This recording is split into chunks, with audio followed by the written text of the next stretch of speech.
the champion resigns. For people watching around the world, it is a slow-motion moment. Deep Blue has defeated world champion Garry Kasparov in an absolutely stunning.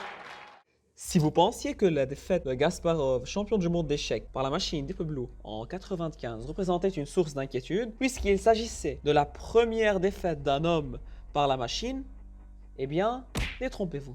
Laissez-moi vous présenter Sophia. Oh, good afternoon.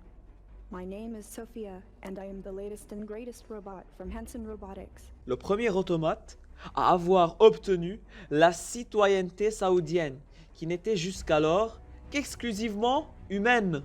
Et cela en octobre 2017. Notre chère amie Sophia est une des intelligences artificielles des plus intelligentes et performantes jamais conçues. Elle serait capable de tenir une conversation, raconter des blagues, exprimer des émotions grâce à ses capteurs faciaux ou encore jouer à pierre, feuille, ciseaux. Étonnant, non? Pour cause, Sophia avait déclaré, suite à la question d'un journaliste, Do you want to destroy humans? Please say no. Okay, I will destroy humans. No, I take it back. alors, émergence de conscience ou phrase préenregistrée? Sophia et les IA représentent-ils un danger pour les humains?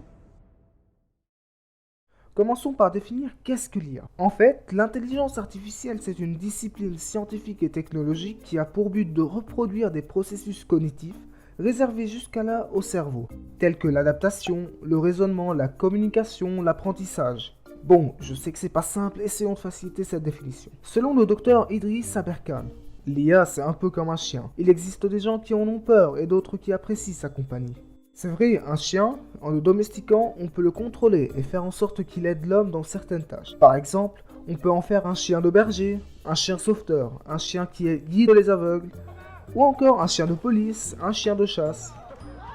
Eh bien, l'IA, c'est un peu pareil. Par cela, on distingue deux types d'IA. Les anciennes, qui se résument en disques durs alimentés par des algorithmes qui sont eux-mêmes créés par les hommes et non modifiables par l'IA elle-même. En exemple concret, on a Deep Blue, qui n'est qu'un ensemble d'ordinateurs qui font juste des calculs en permanence, ou même les robots industriels.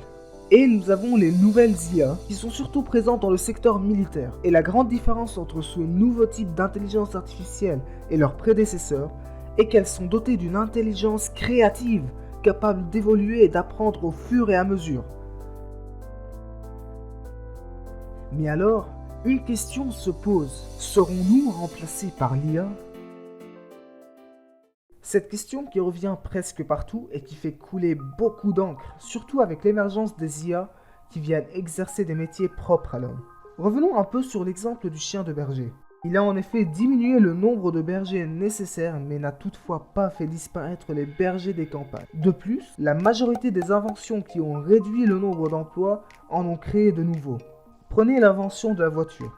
Elle a remplacé le métier de conducteur de calèche mais a contribué à l'apparition des chauffeurs de taxi, même des mécaniciens et plus tard les chauffeurs routiers et même les conducteurs de bus. En revanche, l'étude des chercheurs de l'université d'Oxford viennent alimenter les doutes et craintes par leurs résultats. Ces chercheurs ont regroupé des métiers différents et les ont typés pour voir lesquels seront exécutés par la machine. Si vous êtes psychologue, chirurgien ou encore chorégraphe, vous n'avez pas de crainte à vous faire. Mais si vous êtes couturier, réparateur de montres, chauffeur de taxi ou encore mécanicien, eh bien là, les problèmes se posent. De plus, cette étude souligne le fait que 25% des métiers d'ici 2050 seront exercés par la machine à 90%.